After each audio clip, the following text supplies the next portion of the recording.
हाँ, वो भी उस गोपा देवी, उस कल की आई कन्या का तुम कुछ बिगाड़ नहीं पाए, महान व्योमासुर।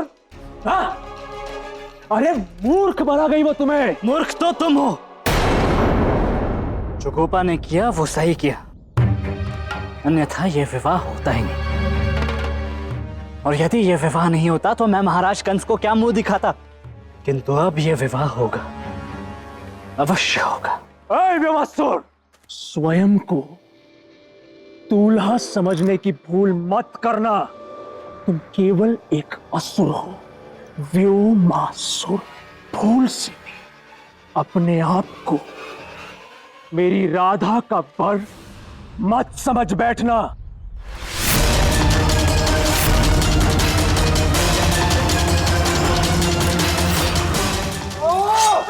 ये क्या हो रहा है यहाँ?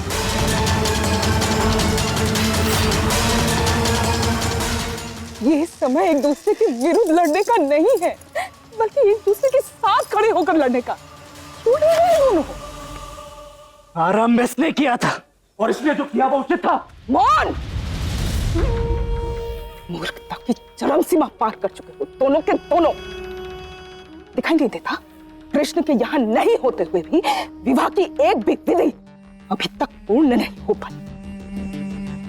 मुझे संदेह है कुछ बहुत बड़ा अनिष्ट होने वाला है। उचित कह रही है आप।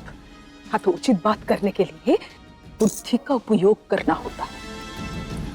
हमें पता लगाना होगा ये क्या हो रहा है, क्यों हो रहा है। शीघ्र, हमारे पास अधिक समय नहीं है।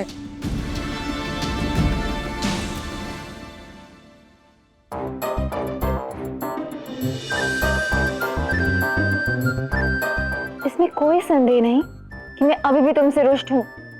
और ये समय तुम्हारे मुख का स्वर सुनने का नहीं है राधा, ये समय है तुम्हारी आत्मा का स्वर सुनने का। शांत हो जाओ और ध्यान से अपनी हृदय की पुकार सुनो राधे।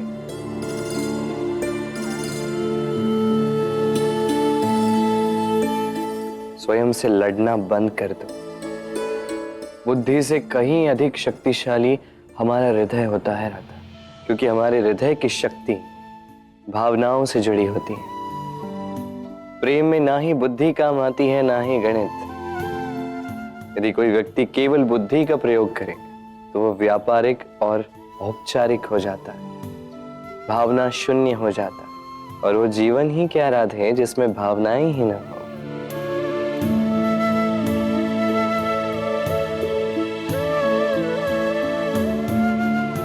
तुम्हारा विवाह होने में केवल 2 दिन शेष है राधे। यदि अब भी तुम ये निर्णय नहीं ले पाए हो कि तुम्हारे लिए क्या उचित है और तुम्हारे लिए क्या अनुचित है, तो मेरी बात मान, तुम्हारे जीवन में सब कुछ अनुचित होगा।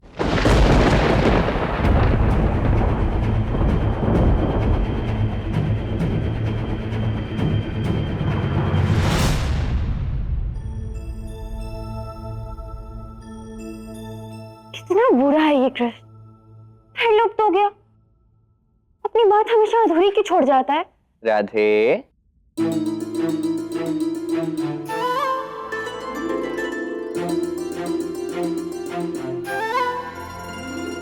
ये अच्छा है। मैं सामने हूं तो क्रोध, मैं सामने ना हूं तो मोह। पूछो अपने मन से राधे, क्रोध और मोह की इस चक्की में तुम पिस रही।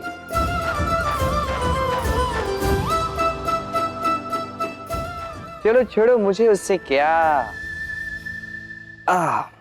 मुझे तो बहुत भूख लगी है राधे, मैं तो जा रहा हूं खाने। वो आज जो राधा नाम की लड़की की सगाई जो हुई नहीं, उसी का भोजन है। ये कान्हा कहाँ रह गया, न जाने कब और कहां क्या करता रहता है ये। दामा, तुम यहाँ? बलदेवी, तुम्हारा स्वर क्या हुआ तुम्हारे गले को? हाँ दामाजी, हुआ है मेरे गले को ना। क्या हुआ? वो क्या है ना, ये क्रोध मेरा पौरुष बढ़ा देता है। अर्थात अर्थात मैं जब भी क्रोधित होती हूँ ना, तो मेरा स्वर पुरुषों की भांति निकलने लगता है। मैं जानती हूँ ये एक कन्या के लिए बहुत बड़ा दोष है। कमियां और दोष स्वीकारने का ये गुण तुम्हें और भी सुंदर बना देता है। और सच कहूँ तो तुम्हारी यही कमियां मुझे विवश कर देती है तुमसे और अधिक प्रेम करने के लिए। इतनी रात्रि में एक कन्या से इस प्रहर में एकांत में मिलना उचित आचरण नहीं है। और आप इस समय यहाँ क्या कर रहे हैं? क्या करूं? बात ही ऐसी है, वो मुझसे रुका नहीं गया। यदि तुम अनुमति दो तो मैं तुमसे कुछ कहना चाहता हूँ। कह दूं?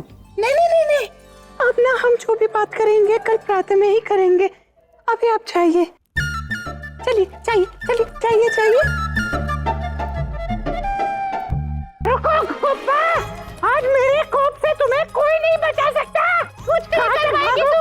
कुछ गोपा, तुम्हें तो मैं छोड़ने नहीं वाली हूँ। पकड़ के तो दिखा, कोई मुझे बचाओ, कोई मुझे। अरे मैया, ये मोटी मुझे मार रही है। इसे मैं छोड़ूंगी नहीं। काकी हट जाइए। अरे पागल हो गई मोटी कोई। अरे वीर पुरुष, मुझे बचाओ, ये मोटी मुझे मार रही है। वीर पुरुष जी, आप हम दोनों के मध्य से हट जाइए।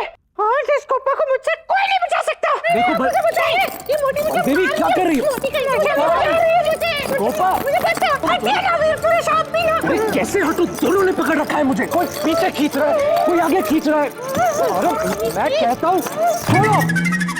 कैसा व्यवहार है ये? एक लक्षण नहीं है कन्याओं वाले दोनों में। देवी, गोपा,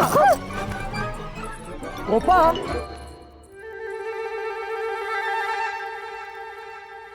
देखो बलदेवी, हट। किसी विचित्र है ये दोनों मूर्ख कन्याएं।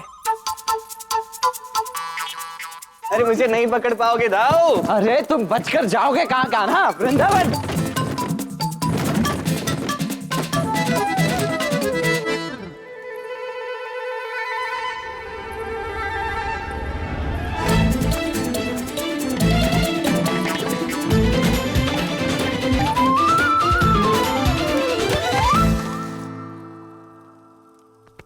अब कहाँ बचकर जाओगे कान्हा? तुम सच्ची कहते हो कान्हा। जब तुम हंसते हो ना तो ये सारा संसार हंसता है। दाऊ कृष्ण प्रसन्न है क्योंकि उसकी राधा बदल रही है। निश्चल शुद्ध प्रेम क्या है ये वो समझ रही है कि प्रेम में क्रोध का कोई स्थान ही नहीं होता। किंतु समझ के इस पद तक पहुंचने के लिए बहुत कठिन यात्रा की है उसने कान्हा। ये यात्रा कितनी भी जटिल और कठिन क्यों न होता, इस यात्रा का उद्देश्य सरल और सार्थक है। इस संसार को प्रेम की सही परिभाषा और अर्थ समझा। किंतु ये यात्रा इतनी कठिन है ही क्यों कान्हा? कठिनाइयों के पर्वतों को काट कर स्वयं अपना एक मार्ग बनाकर कृष्ण प्रेम की सागर में जब मिलेगी तभी तो ये धारा पुनः राधा बनेगी। कठिनाइयों और बाधाओं को सहकर ही राधा बनने वाली है। इस संसार के समक्ष जब राधा प्रेम का एक नया एक सार्थक रूप प्रकट करेगी तब यही संसार राधा के सम्मान में उसका नाम कृष्ण से पहले रहेगा। राधा का नाम मोक्ष का साधन होगा।